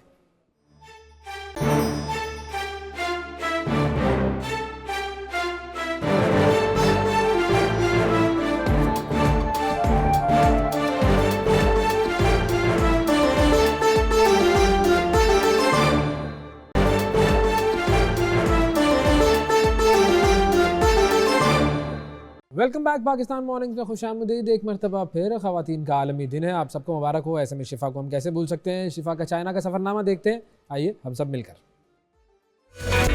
सुबह उर्दू का थोड़ा सा तारुफ करना चाहती हूँ। तो सबसे पहले हमारे सुबह से 2015 में काम हुआ और अभी तक 9 साल है। हम हर साल तकरीबन 10 से 12 तालिबों को दाखिल करते हैं। सिर्फ सन 2017 में हमने तालिबों को नहीं दाखिल किया, और ये इफ्तिताही तकरीब में जिसमें पाकिस्तानी जनरल काउंसिल और हमारे यूनिवर्सिटी के सदर भी शरीक हुए। जब हम ग्वांगजू की ग्वांगडोंग यूनिवर्सिटी गए तो हम बहुत हैरान हुए। उस हैरानगी की वजह ये थी कि वहाँ के तालिब इल्म हमसे भी बेहतरीन उर्दू बोलते थे, और उनकी उर्दू में उन्होंने हमसे बात करते हुए उन अल्फाज का भी चुनाव किया और उन अल्फाज की भी बेहतरीन अदायगी की जो शायद हम भी अपनी आम ज़बान बोलते हुए आम जिंदगी में उस तरह से इस्तेमाल नहीं करते। वहाँ के तालिब इल्मों ने हमें खुशामदीद कहने के लिए पाकिस्तान से और पाकिस्तान की सकाफत से जुड़ी हुई कुछ परफॉर्मेंसेज भी तैयार की। मुश्किल लगी थी क्योंकि ये चीनी जुबान से बिल्कुल मुख्तलिफ होती है। सबसे बड़ा फर्क यह है कि उर्दू जुबान दाईं तरफ से बाईं तरफ लिखा जाती है, जबकि चीनी जुबान बाईं तरफ से दाईं तक। इसके अलावा उर्दू सीखने की एक तालिब इल्म के तौर पर मुझे ज़्यादा नए अल्फाज और सबक याद करने की ज़रूरत है। अच्छा, मैं स्टूडेंट्स के साथ मौजूद हूँ और ये बड़ी ब्राइट स्टूडेंट्स हैं, बड़ी होनहार तालिबात हैं मेरे साथ, और ये Gwangju university of foreign studies की तालिबात हैं, और ये बेसिकली उर्दू बोलती हैं। और ये उर्दू क्यों बोलती है ये हम इनसे पूछेंगे। अस्सलाम वालेकुम। कैसी हैं आप लोग? ठीक है। तो आप फॉरेन स्टडीज़ पढ़ रहे हैं? अच्छा, फॉरेन स्टडीज़ पढ़ रहे हैं, और फॉरेन स्टडीज़ में आप उर्दू ज़बान सीख रहे हैं। तो उर्दू ज़बान सीखने में कैसी लगती है आप लोगों को? आसान है, मुश्किल है, कैसी है? मुश्किल। अच्छा, मुश्किल है। अच्छा, एक और चीज़ इंटरेस्टिंग जो यहाँ पर हमें मिली कि यहाँ पर जितने स्टूडेंट्स हैं जो ज़ाहिर है उर्दू बोलने वाले फैकल्टी मेंबर्स के साथ से पढ़ते हैं या उर्दू ज़बान सीख रहे हैं या पाकिस्तान के बारे में सीख रहे हैं, जान रहे हैं, उनके उर्दू के नाम हैं बड़े इंटरेस्टिंग। आपका नाम क्या है उर्दू का? मेरा नाम सना है। और आपका? दानिया। आमिना। और हमारे पास? मेरा नाम सारा है हमारे पास। इंशा। और ये एक स्टूडेंट आई है हमारे पास, हानिया है, उनका नाम हानिया है। पाकिस्तान के बारे में आपको सबसे अच्छी चीज क्या है? खाना। और आपको? मेरा पाकिस्तान की तारीख बहुत दिलचस्प है। हाँ, दिलचस्प तारीख। और आप? खाना पसंद है। तो पाकिस्तानी खाने में आप लोगों ने क्या खाया? चिकन कढ़ाई, समोसा खाया भाई उन्होंने। पकोड़े, माय फेवरेट इज पकोड़े, आई लव पकोड़े। आपने क्या खाया? अच्छा, इनको हम पाकिस्तान में खिलाएंगे, इन्होंने नहीं खाया। अच्छा, पाकिस्तान, मैंने यहाँ पर ये सुना है कि हो सकता है कि इस यूनिवर्सिटी से तालिबात का पाकिस्तान दौरा हो और आप लोग भी आएंगे, तो है ऐसा कोई प्लान? आइंदा साल है, तो चलें फिर आपसे मुलाकात अब पाकिस्तान में होगी। चले, थैंक यू, बहुत शुक्रिया आपका। So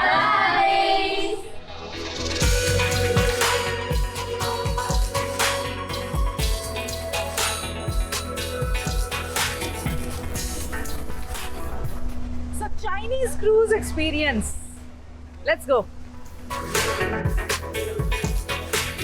चीन का ग्वांगजू शहर चीन के पर्ल रिवर के करीब वाक़ है। चीन का Pearl River night cruise Canton Tower से दरियाए पर्ल तक सुनहरी पानियों यानी गोल्डन वाटर्स की खूबसूरत नुमाइश के लिए मशहूर है और हम भी इसी क्रूज का मजा लेने आए हैं। क्रूज का ये सफर 60 मिनट का होता है और इसके अलावा सयाहों के लिए यहाँ लजीज खानों का भी इंतजाम है। ये टावर जो आप मेरे पीछे देख रहे हैं, this is Canton tower, which is a very famous tower of Gwangju city in China. और इसकी खास बात ये है कि इससे आपको ग्वांगजू शहर का 360 डिग्री व्यू मिलेगा।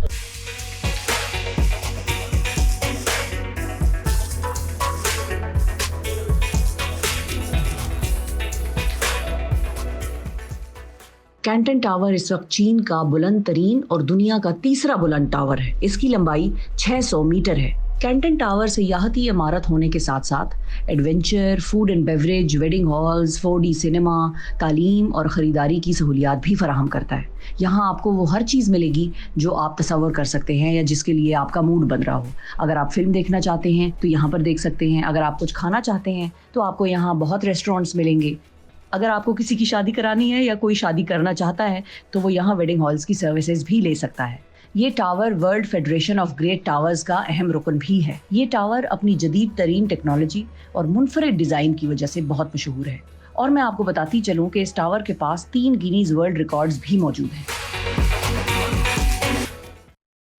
एक छोटा सा वक्फा लेंगे, वक्फे के बाद दोबारा हाजिर होंगे और आपकी मुलाकात करवाएंगे पाकिस्तान की कुछ और कामयाब तरीन ख़वातीन से। मिलते हैं एक ब्रेक के बाद। यह है पाकिस्तान मॉर्निंग्स।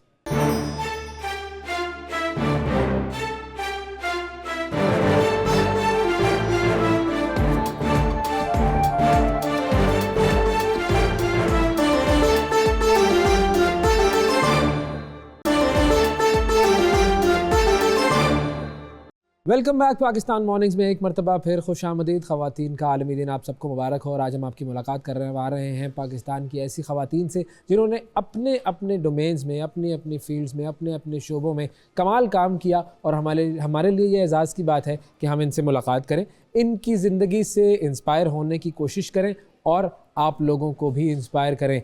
एक जो ख़वातीन का ग्रुप था जिससे हमने आपकी मुलाकात करवाई वो रुखसत हो चुका है और अब एक और मज़ीद पावरफुल ग्रुप इस वक्त हमारे यहाँ पर हमारे स्टूडियो में मौजूद हैं। मैं तारुफ़ करवाता हूँ अपने मेहमानों का और इन तीनों का आपस में भी तारुफ़ हो जाएगा इसी बहाने।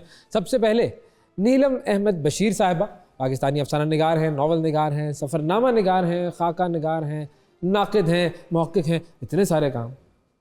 सब्र भी करना होता है, इसके अलावा भी बहुत कुछ, शायरा भी हैं। हाँ। मतलब अगर अदब की बात की जाए तो नीलम अहमद बशीर साहिबा का नाम जो है वो उन टॉप लेवल के लोगों में आता है कि जिनको हम सब पढ़ना चाहते हैं और बल्कि हमें पढ़ना चाहिए। ये तो पहली हमारी मेहमान जो कि हमारे साथ मौजूद है जी। अस्सलाम वालेकुम, बहुत शुक्रिया वक्त दिया आपने। अगला नाम, ज़ाहिर है स्पोर्ट्स की जो दुनिया है वो एक बड़ी मुश्किल दुनिया है। वैसे तो ख़वातीन के लिए ये दुनिया मुश्किल ही है, लेकिन इस मुश्किल दुनिया में स्पोर्ट्स का एक ऐसा शोबा है जो कि काफ़ी ज़्यादा मुश्किल है। एक तो वो फिज़िकली भी बहुत ज़्यादा चैलेंजिंग शोबा है और दूसरा ये कि अपॉर्चुनिटीज़ का ना होना ये एक उस दुनिया का बहुत बड़ा मसला है। गज़ाला सिद्दीक साहब, पाकिस्तान में बैडमिंटन की अगर बात की जाए तो उसमें जो टॉप पर नाम है वो गज़ाला सिद्दीक साहिबा का है। अब ये टॉप पर कैसे पहुंची, क्या क्या किया है इन्होंने, इनकी कहानी हम इन्हीं की ज़बानी सुनेंगे। अस्सलाम वालेकुम। वालेकुम अस्सलाम। गज़ाला सही था ना? गज़ाला सिद्दीक। गज़ाला सिद्दीक, बिल्कुल बिल्कुल, जी, बिल्कुल। वो गज़ल और गज़ाला में मिक्स हो जाता है क्योंकि गज़ल हम इनसे सुन लेंगे कोई, लेकिन बैडमिंटन का मुजाहरा आपसे होगा। ज़रूर, श्योर। थैंक यू, बहुत शुक्रिया आपका, आपने प्रोग्राम के लिए वक्त निकाला। और एक और नाम, क्योंकि फ़नून लतीफ़ा की बात जो है वो बड़ी अहम होती है और अगर कोई मौसीकी से अपनी गुफ्तगू करने की कोशिश करे तो वो हमारे दिल के करीब हो जाता है और उसकी बात, उसका कहा हुआ जो अंदाज़, जिस अंदाज़ में वो बात कही गई है वो हम सब के दिल में घर कर जाती है, चाहे वो शायरी हो, चाहे पेंटिंग हो, कोई भी किसी भी किस्म का आर्ट हो। तो रेशम फैज़ भुट्टा, पाकिस्तान की एक ऐसी खातून सिंगर जिन्होंने बड़ा अलग अंदाज़ अपनाया। अब ये अंदाज़ अलग क्या है, कैसे है और ये अलग अंदाज़ क्यों है, ये हम इनसे जानेंगे। अस्सलाम वालेकुम रेशम। वालेकुम सलाम। थैंक यू, आपको भी बहुत मुबारक हो ख़वातीन का आलमी दिन। आप भी उस जुल्म के ख़िलाफ़ एहतजाज में शरीक होती हैं। बिल्कुल ऐसे ही है। और अब ये जुल्म कितना जुल्म है, कैसे मिटेगा वगैरह वगैरह, ये सारी बातें तो हर जगह होती ही रहती हैं। हमने बेसिकली जैसे मैंने कहा था ना कि इंस्पायर होना है, उनकी कहानी सुननी है, उस कहानी में जो कामयाबी पाने का जो फार्मूला है वो ढूंढना है। तो ये मैं आप लोगों से चाहूँगा कि आप तीनों हमें बताएं। सबसे पहले आपसे शुरू करता हूँ मैं कि नीलम साहिबा, एक तो शायरी का मैदान, बड़े बड़े नामवर शोरा, मर्द शोरा, इकबाल, फैज़, जालिब वगैरह तो खैर ठीक है, लेकिन उससे पहले भी गालिब और मीर और सब मर्दों के ही नाम आते। ये ख़वातीन के नाम कम क्यों है इस फील्ड में? ये तो बड़ा गहरा सवाल है। कैसा? मैं गहरा आदमी हूँ भाई, आप मुझे हल्का ले रही थी। इसलिए कि ये तो पूरी एक तारीख़ है हमारी कि ख़वातीन को आगे नहीं आने दिया जाता था, अभी भी काफ़ी मुश्किलात होती हैं। तो तब मीर, गालिब, इन लोगों ने जो शायरी की वो औरतों के बगैर तो नहीं की ना, उनके मौज़ूआत पे की। मैं इस अगला मेरा यही था कि मौजू में तो खातून शामिल होती थी।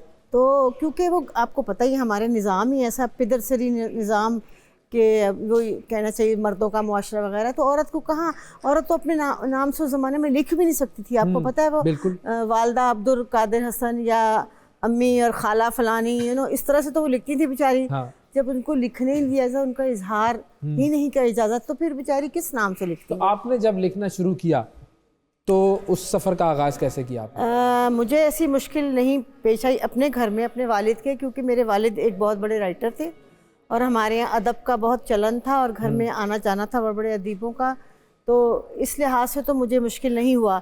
लेकिन वो ये नहीं मैं कह रही कि मेरे अब्बा ने मुझे हाथ पकड़ के कहा कि तुम लिखोगी, ऐसा नहीं है। मैंने अपना रास्ता खुद चुना, मुझे बचपन से रुझान था, मुझे अच्छा लगता था लिखना पढ़ना, तो मैं स्कूल एज से ही लिख रही थी। तो जब मैंने लिखना शुरू किया, एक लिहाज से कहना चाहिए कि अपना अलग से ही रास्ता चुन लिया मैंने। बिल्कुल, मुझे किसी ने रोका भी नहीं और ना मुझे किसी ने अच्छा ये आपके घर में ये क्या मामला था कि तमाम बहनें इतनी टैलेंटेड और इतनी शदीद टैलेंटेड, बाकियों को तो मौका ही नहीं दिया आपने? और मैं ये चाहूंगा कि मैं अपने मुंह से क्या नाम लूं उन तमाम ख़वातीन का, आप खुद बताएंगी क्योंकि इन्हें भी पता चल जाएगा कि आपकी बहनें कहाँ कहाँ क्या क्या गुल खिलाती रही हैं। शोबिज़ की शख्सियात हैं बुशरा और अस्मा, मैं उनकी सबसे बड़ी बाजी हूँ, सबसे। तो बात ये है कि ये आप लोग जो है ना वो हम सब हैं, हम सब करते हैं काम, ठीक है। हाँ। लेकिन हाँ, इसमें क्रेडिट जिसको जाता है वो एक मर्द है, वो हमारा बाप है जी। क्यों कि उन्होंने हमें ये कहा नहीं कि तुम शोबिज़ में जाओ, तुम पेंटिंग करो, तुम लिखो, नो। इसलिए ऐसा माहौल बनाना घर में जिसमें आर्ट्स, फ़नून लतीफ़ा, अदब की एक इज़्ज़त थी। हाँ। और उसकी वजह से हम लोग खुश रहते थे बचपन में भी। हम लोग तो हर वक्त गाने गाते थे। हाँ। कभी कोई म्यूजिशियन आ रहा है, कभी कोई राइटर आ रहा है, महफिलें सज रही हैं घर में, तो उससे ना आपकी फ़नून लतीफ़ा से आपकी ज़िंदगी ना अच्छी हो जाती है, सहल। जिनके घर में ये चीज़ें नहीं होती वो बेचारे नहीं खुश रहते इतना। फिर वो बड़े डल। हाँ, मतलब ये कि मैं फॉर्म ऑफ एक्सप्रेशन नहीं होता। हर घर में ना ये होना चाहिए, आपकी इसकी इज्जत होनी चाहिए और इसको अच्छा समझना चाहिए। हमारी सोसाइटी अभी तक इसको अच्छा ही नहीं समझ सकी, तो ये हमारे अब्बा का कमाल था। गज़ाला, आपकी स्टोरी पर आते हैं भाई। बैडमिंटन तो मैंने बहुत लेट शुरू किया है। पहले मैं मल्टी गेम्स करती थी, स्कूल से स्टार्टिंग थी, 8-9 क्लास से, तो वॉलीबॉल, हैंडबॉल, बास्केटबॉल इस तरह खेलती थी। बैडमिंटन भी खेलती थी, लेकिन ऐसे स्कूल के कंपटीशन, फिर बोर्ड लेवल, फिर इंटर बोर्ड, फिर कॉलेज में, फिर यूनिवर्सिटी में आके प्रॉपर बैडमिंटन को टाइम दिया मैंने। ये आपने कब डिसाइड किया कि मुझे स्पोर्ट्स का शोबा चुनना है? स्कूल में जब स्पोर्ट्स टीचर थी, एक हमारा ब्रेक टाइम हम स्पोर्ट्स खेलते थे, शौक था वो देख के। हमारी सीनियर्स खेलती थी, उनको देख के बड़ा शौक होता था कि खेल रही है तो मैंने भी खेलना है। तो वो जब प्रैक्टिस करते थे, देख के शौक ना हुआ किसी की, ये पढ़ रही है तो मैं भी पढ़ लूं, वो अलग था ना, डिफरेंट था। तो वो जब प्रैक्टिस करती थी सीनियर्स, तो मैं देखती रहती थी बैठ के, ब्रेक टाइम उनको देखती थी। तो फिर बड़े शौक से, और फिर मेरी जो स्पोर्ट्स टीचर थी मिस मंजूरा, जो मुझे इस फील्ड में लाने वाली वो हैं, उन्होंने देखा कि इस बच्ची की टैलेंटेड है, इस बच्ची में टैलेंट है, उससे उन्होंने सपोर्ट फिर करना, बात की। नर्चर करना जरूरी है। ऐसे ही उन्होंने मेरी मामा से बात की, क्योंकि मेरी मामा बिल्कुल परमिशन नहीं दे रही थी कि स्टडी पे हर्ज होगा, ये जो आपने जुमला sports मैंने नहीं कहा था करनी। ना कि पढ़ाई देख के ना ख्याल आया, ये माँ बाप का अमूमन जुमला ये होता है। होता है, बिल्कुल। एग्जैक्टली। सबसे पहले क्वेश्चन ही यही होता है। तो इसलिए फिर उन्होंने कहा कि नहीं, इसके बहुत सारे फ़ायदे हैं। उन्होंने फ़ायदे बताए बहुत सारे स्पोर्ट्स के, कि आगे जा सकती है, आपकी बच्ची बहुत टैलेंटेड है। और मेरे घर वालों को इस चीज़ का, मेरी मामा तो बहुत स्ट्रिक्ट थी कि नहीं नहीं नहीं, घर से, क्योंकि घर से उनको बाहर कैसे भी मनाया जाना है? पड़ता है। अब्बू से थोड़ा कह के कि अब्बू आप मनाएं, अब्बू को भी थोड़ा शौक था। और अब्बू पहले खुद भी, मेरे चाचू भी कबड्डी के प्लेयर रह चुके हैं, तो इसलिए वो शौक था। और लड़की कोई भी हमारी फैमिली में, पहली लड़की हूँ अपनी फैमिली से जो स्पोर्ट्स में हुई हूँ, तो फिर मामा पहली को ही और मनाया। इतनी बड़ी चैंपियन बनी, अगर दो चार और आ जाती तो फिर तो ये तो अल्लाह का करम है, और मेहनत भी बहुत ज़्यादा है, क्योंकि बैडमिंटन में बहुत मेहनत चाहिए। एक इंडिविजुअल गेम है, तो इसमें बहुत एक्स्ट्रा मेहनत चाहिए, तो वो हम करते हैं। और अल्लाह का शुक्र है कि इंडिविजुअल गेम में तो जाहिर है फिर वो टीम पर तो दारोमदार नहीं होता होता, वो खुद पे ही है, हारो जीतो। खेल रहे हो लेकिन फिर भी जी जी, लेकिन वो ये होता है कि सिंगल्स में भी आप खुद पे या हारो जीतो, आपकी गलती है। बिल्कुल। लेकिन डबल्स भी है, अल्हम्दुलिल्लाह डबल्स की भी चैंपियन हूँ, मिक्स डबल्स की भी चैंपियन हूँ, तीनों टाइटल अल्हम्दुलिल्लाह मेरे पास है। माशाल्लाह, क्या बात है। अब देखें, आपने जो बात की कि वालिद ने वो एक राह हमवार की, आपके वालिद ने वालिदा को मनाया, जी, ऐसा अगेन ही उनका किरदार। मैं अब रेशम की तरफ आऊँगा। आपकी कहानी, एक तो आपका म्यूजिक का अंदाज बड़ा अलग सा है, कोई रैप, कोई कुछ, मतलब ऐसी चीजें जो आम तौर पर इस जॉनरा की तरफ लोग नहीं है यहाँ, बहुत ही कम होंगे, शायद उंगलियों पे गिने जा सकते होंगे। How did you start your journey in this? I started, आवाज़ तो मेरी अम्मी से आई है। आई inherited it from my mother, because my mother is a very good singer. और पूरे ख़ानदान में ही हमारे जौन सा एक माहौल, जिस तरह ये बात कर रही है कि हमेशा से गाने हैं, सबने इकट्ठे डांस करना है, एंजॉय करना है हर इवेंट को, तो वो हमेशा से एक कल्चर था। Family is fun. Family is fun.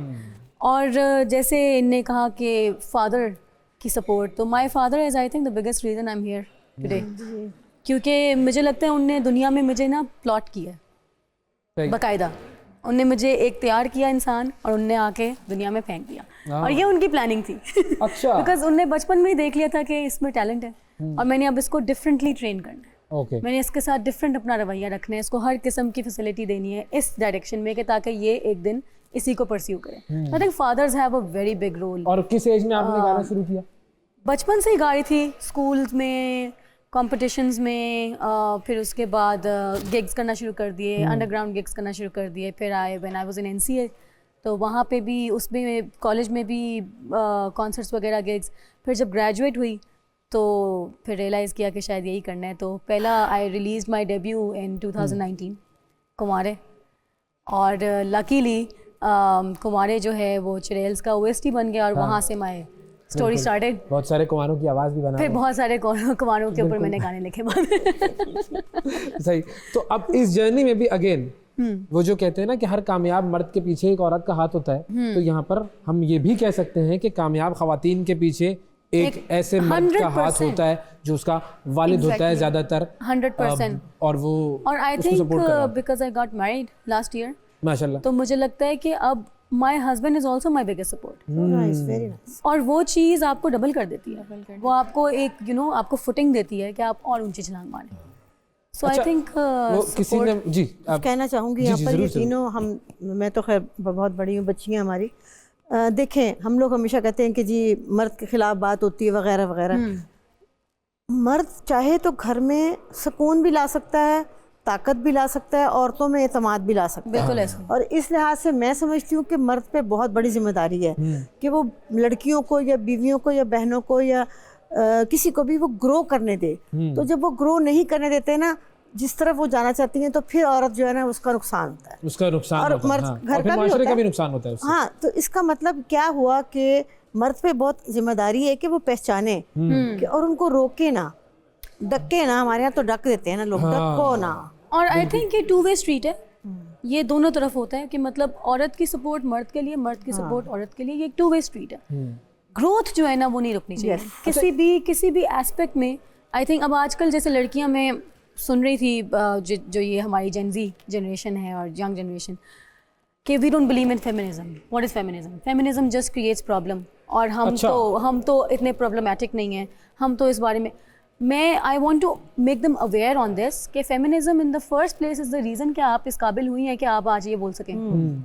क्योंकि जिस ज़माने में औरतों को जॉब नहीं करने देते थे, उनकी तनख्वाह रख लेते थे, उनके राइट्स नहीं थे, उनके हकूक़ नहीं थे, उनके कानूनी हकूक़ नहीं थे, तब फेमिनिज्म ही था जो जिसने औरत को इस पॉइंट पे पहुंचाया कि आज वो इस काबिल है कि वो कह सकती है अपने बाप को कि मैंने ये नहीं करना, मैंने ये करना है। शायद वो इस बारे में कह रही हो ना कि फेमिनिज्म, क्योंकि हम लोग जो है एक्सट्रीमिस्ट लोग हो जाते हैं, हम हर जगह पर एक्सट्रीम रवैयों की तरफ चले जाते हैं, तो किसी भी रवैये में या किसी भी मूवमेंट में एक्सट्रीमिज्म की गुंजाइश नहीं है, बैलेंस रहकर हर तहरीक चल सकती है। और कम या ज्यादा का कॉन्सेप्ट, इसका कोई रिलेशन है ही नहीं। आई थिंक द प्रॉब्लम इज कि लोगों को पता ही नहीं ऐसा मतलब क्या है, व्हाट इट इज।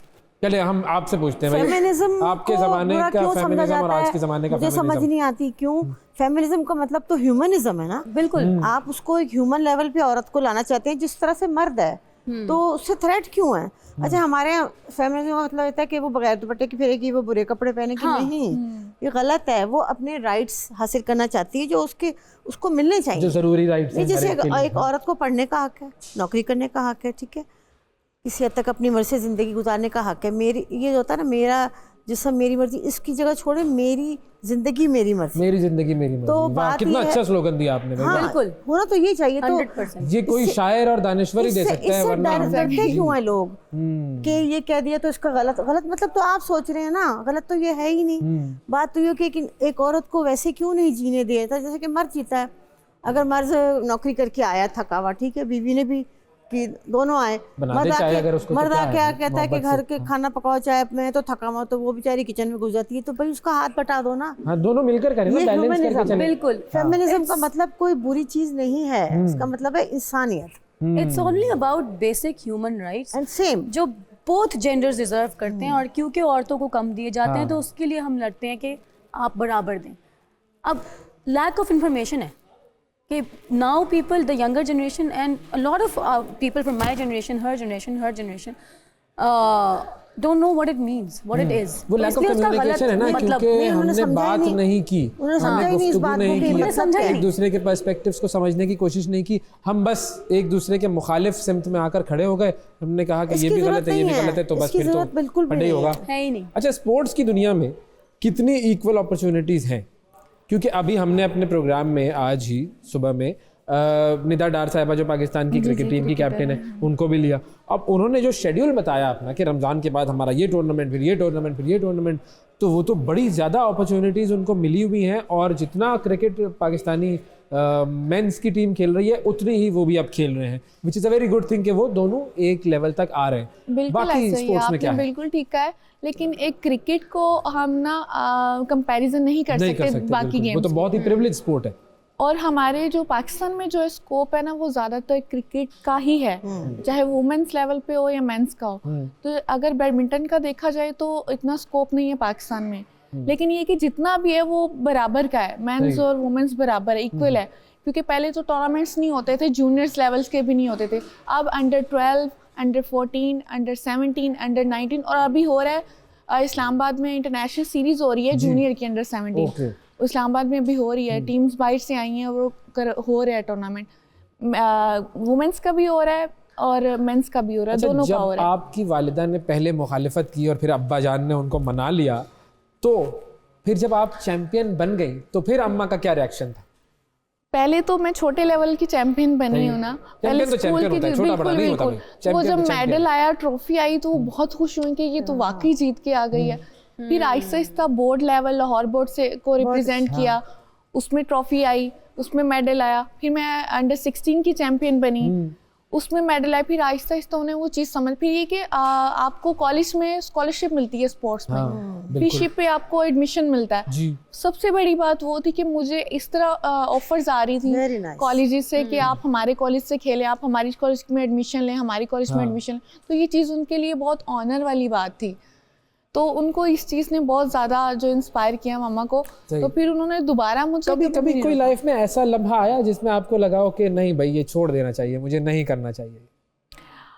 या नाकाम होता है इंसान जब स्ट्रगल कर रहा होता है, हारता है, तो हारने के बाद, गिरने के बाद उठना ये बड़ा मुश्किल मामला होता है। ऐसा ही अपने आप को बहुत ज्यादा तैयार Boost करना पड़ता है। कभी बहुत कहता है ज़्यादा। इंसान कि ना उठो बस, ऐसा भी हुआ कभी? होता है बीच में कुछ ऐसे होते, जब मैं चैंपियन नहीं थी, नंबर 2 थी, फाइनल्स आ रही थी, तो बहुत ज़्यादा इस तरह हुआ है कि मैं इतनी मेहनत कर रही हूँ, कहाँ मतलब कमी रह गई कि मैं जीत नहीं रही, क्योंकि मैं डबल्स की भी चैंपियन बन गई थी, सिंगल मिक्स डबल की भी बन गई थी, सिंगल्स नहीं हो रहा था।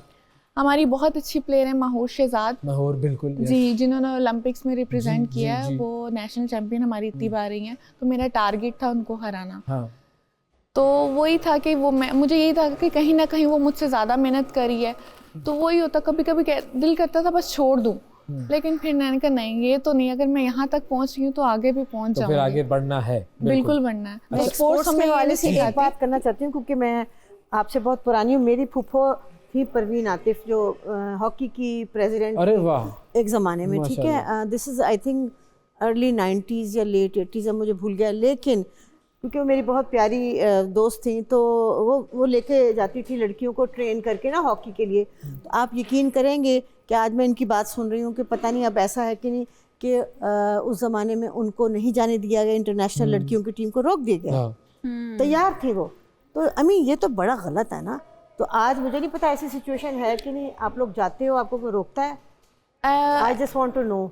लास्ट की अभी कॉमनवेल्थ गेम हुई थी 2022 में, इंग्लैंड में हो रही थी, तो हमारा वीज़ा लग गया, सब कुछ रेडी, हमारी एंट्री चली गई। लास्ट मोमेंट पे हमें पता चला कि बैडमिंटन की टीम या 1-2 और इवेंट्स की टीम है, उनको नहीं भेज रहे। ये क्या बात है, कितनी गलत। तो हम कहेंगे क्यों नहीं भेजे, एकदम परेशान, क्या क्योंकि वजह शायद बताइए? एक वीक रह गया था कि क्या रीज़न है, कहते फंड्स नहीं है। नहीं, ये एंटी वुमन एटीट्यूड फिर है। पाकिस्तान ओलंपिक औरत को आगे नहीं आने देना। छोड़ो भाई, मर्द जल जाएंगे तो शायद ये कुछ क्या बात परफॉर्म है? कर लेंगे, तो उन्हें भेज दो। मेरा ख्याल से लास्ट टाइम नहीं, वो हमारी सारी टीम, वुमेन्स नहीं, मेंस। अच्छा, मेंस वालों को भी रोक दिया। नहीं, मैं तो औरतों की बात कर रही हूँ। हाँ, मुझे चलो याद है उनको भी रोका गया ना, परवीन आतिफ की पूरी टीम उनको नहीं जाने दिया, और वो बेचारी लड़कियां रोती भी आती थी उनके पास। अच्छा, आगे पीछे वर्ल्ड कप के भी दौरान, क्रिकेट वर्ल्ड कप के दौरान हुई, मैंने रिसेंटली देखा कि आगे पीछे तो एडवर्टाइजमेंट सारी चल रही होती हैं, उसमें मेल क्रिकेटर्स भी होते हैं, सब कुछ होते हैं।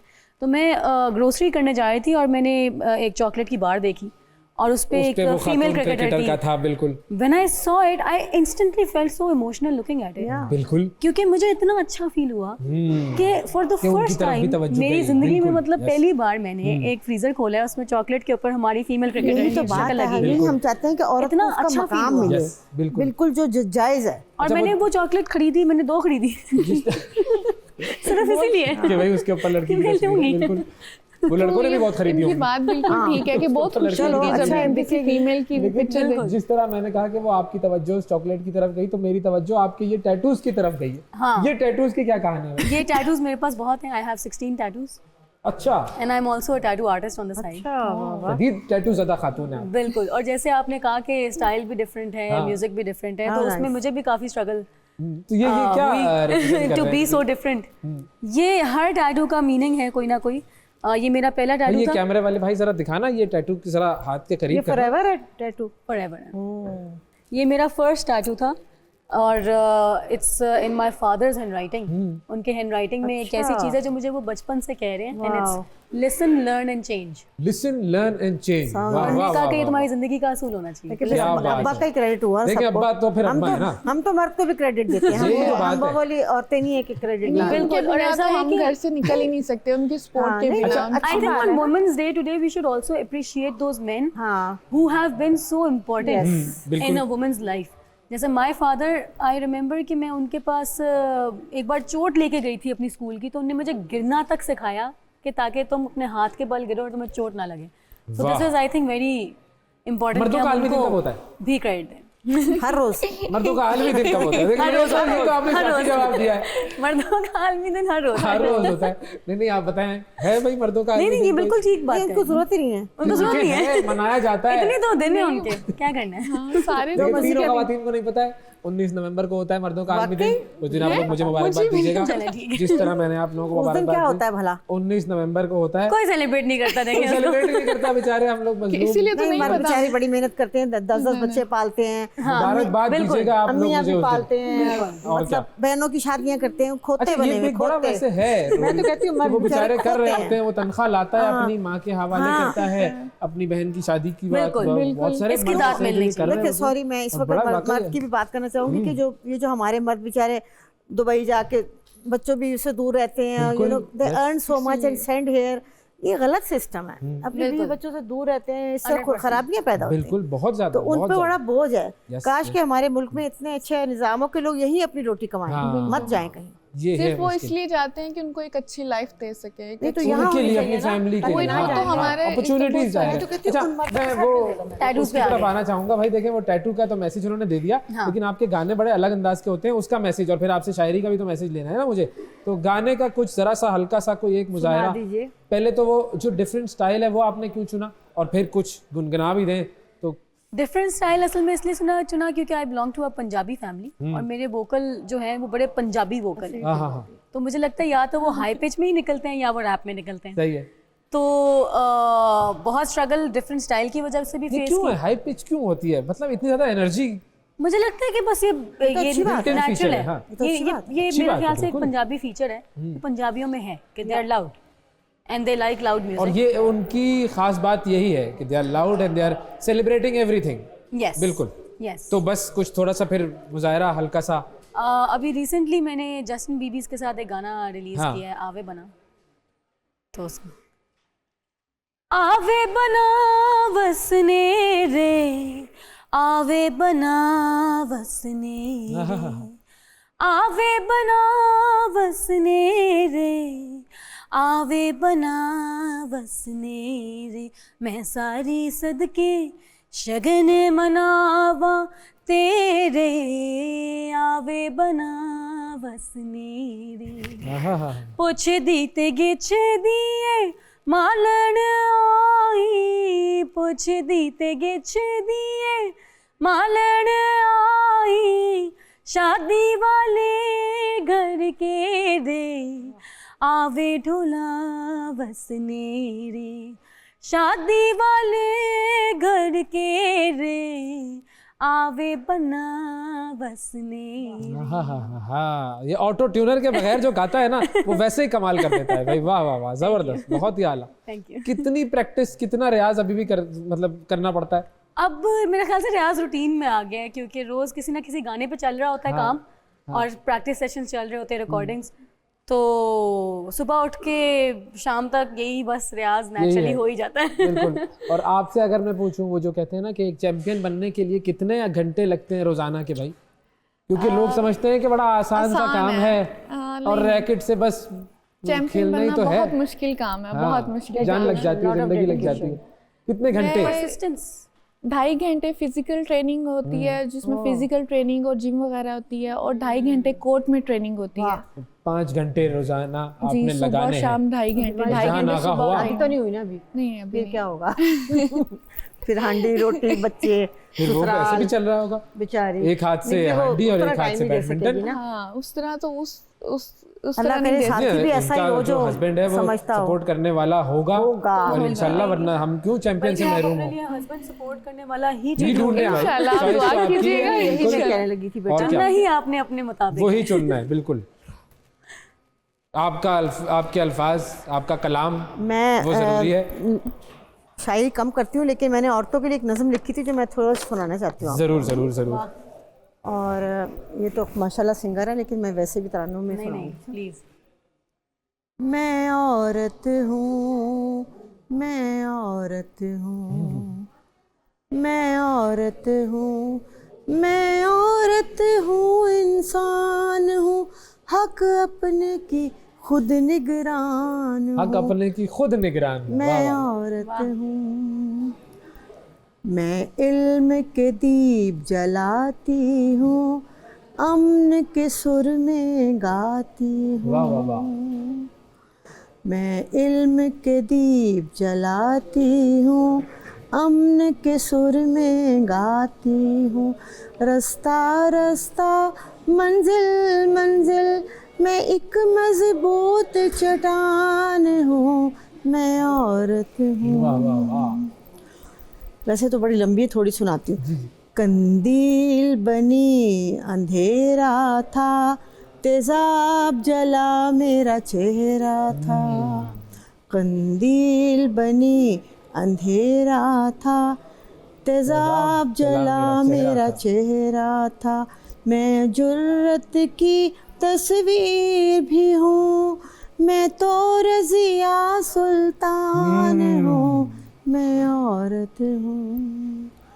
तख्लीक भी हूँ और खालिक भी, अपने बख्त की मालिक अपने वक्त भी। की मालिक ही ज़रूरी है, बिल्कुल। तख्लीक भी हूँ और खालिक भी, अपने बख्त की मालिक भी। अब वक्त है दौर बदलने का, तब्दीली का ऐलान हूँ, मैं औरत। वाह वाह वाह वाह, क्या बात है भाई। ऋषभ, मेरे ख्याल में इस पर जो है ना वो एक रैप बनना चाहिए बल्कि मैं और इसको यूज़ होना चाहिए। परमिशन लेना चाहती हूँ कि अगर मुझे ये इजाज़त दें तो आज मैं औरत मार्च पे ये पढ़ सकती हूँ। भाई ये कोलैबोरेशन हो गई, देखें हमारे प्रोग्राम की तवज्जुह से। Thank you so much. ये बल्कि आज मैं इसको देखें आवाम को सुनाऊंगी इसको पढ़ के। Thank you so much. CP वाले वो इसको पढ़ते हैं काफ़ी दफ़ा। बस ये आज का नारा होगा हमारा। थैंक यू जी, थैंक यू, थैंक यू बहुत सो मच। शुक्रिया। काफ़ी मेरी पॉपुलर है। आप तीनों खवातीन का बहुत शुक्रिया। Thank you. आप यहाँ पर आई, आपने हमारे प्रोग्राम की इज़्ज़त बढ़ाई और बहुत कुछ सीखने को मिला, बहुत कुछ जानने को मिला। और मकसद यही था कि सेलिब्रेट किया जाए उन खवातीन को जो कि जिस भी डोमेन में हो वो मेहनत करती हैं और अपनी मेहनत की बुनियाद पर सबसे ऊपर पहुंचती हैं, और चाहे वो ना भी पहुंच सकें तो भी उनकी कदर, उनकी इज़्ज़त, उनका एहतराम और उनसे मोहब्बत ये हम सब पर फ़र्ज़ है और इस फ़र्ज़ को निभाना है। थैंक यू जी, बहुत शुक्रिया आपका। वक्फ़ा लेते हैं जी, वक्फ़े के बाद दोबारा हाज़िर होंगे, हमारे साथ रहिए।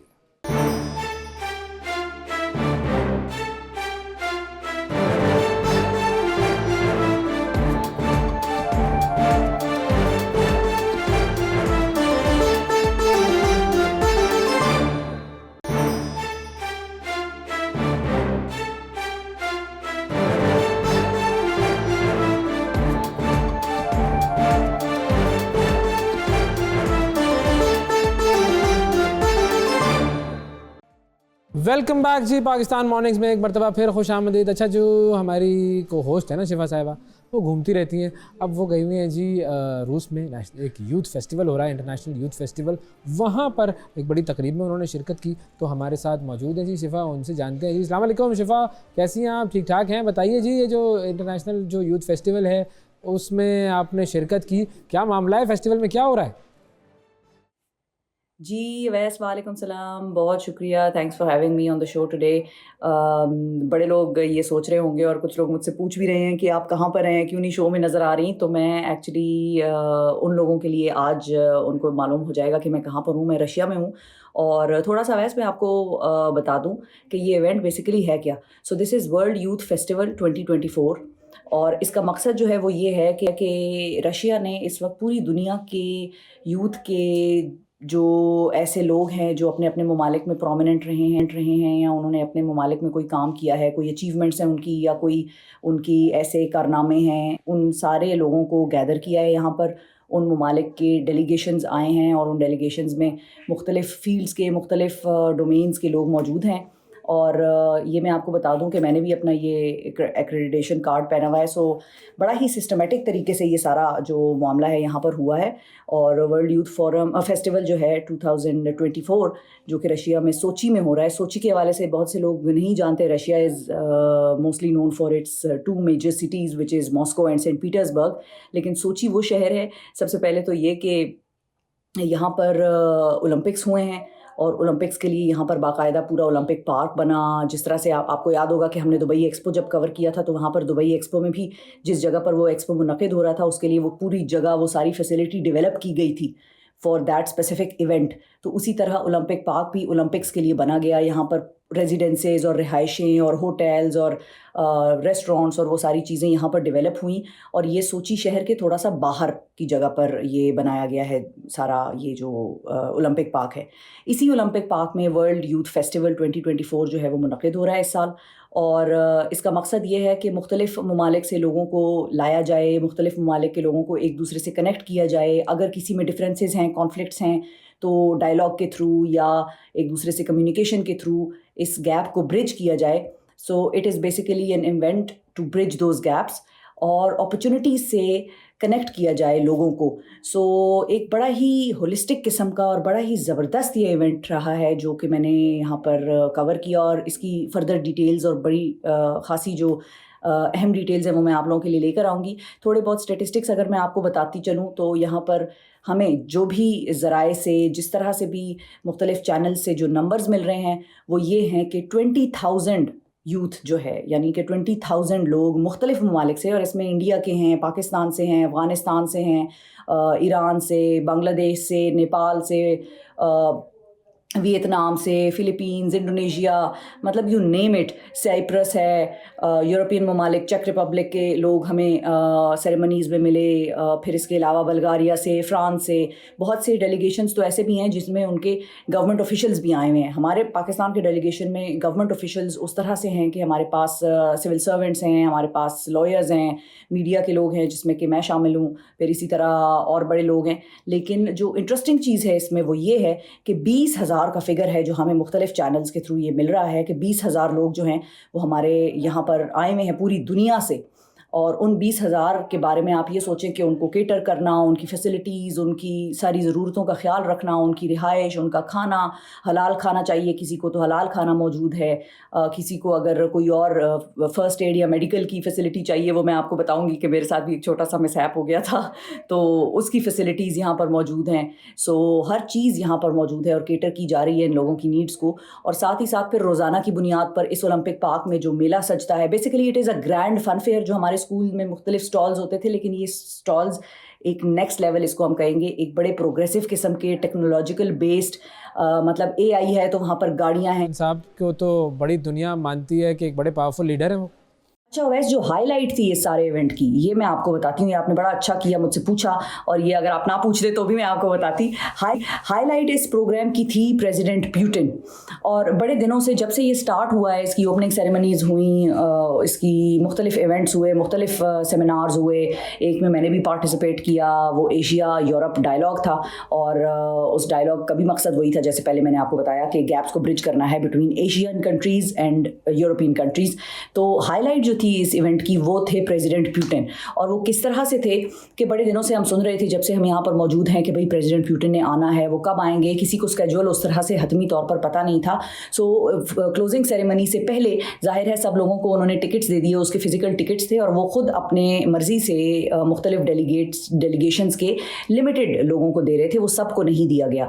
और उसका ये मकसद भी हो सकता है कि जाहिर है रशियंस को तो जाहिर है यहाँ के जो लोकल्स हैं उनको तो ये शायद मालूम हुआ ही होगा कि प्रेसिडेंट पुतिन ने आना है, कब आना है, किस सेरेमनी में आना है। सो बहुत सारे लोगों का ये कोशिश थी कि वो क्लोजिंग सेरेमनी में खुद को मौजूद रखें, लेकिन उन्होंने सिस्टम कुछ इस तरह का बनाया कि वो हर एक के लिए ओपन नहीं थी। ज़ाहिर there was a limited space. वो एक इंडोर स्टेडियम है, और उस इंडोर स्टेडियम की जितनी सीटें थी वो फुल थी। मैं आपको जिस तरह से विजुअल्स में भी आप देख रहे हैं, वो इंडोर सीट सारी फिल्ड थी, और उसके बावजूद बाहर लाइनें लगी हुई थी जिनको कि उन्होंने रोक दिया। जाहिर है वो अंदर तो फिट नहीं आ सकते थे, तो उन लोगों को उन्होंने बाहर रोका और टिकट्स दिए खुद अपनी मर्जी से डेलीगेशंस को, और डेलीगेशंस को फिर नॉमिनेट किया गया लोगों को कि भाई आप इस सेरेमनी में चले जाएं, आप इस सेरेमनी में चले जाएं।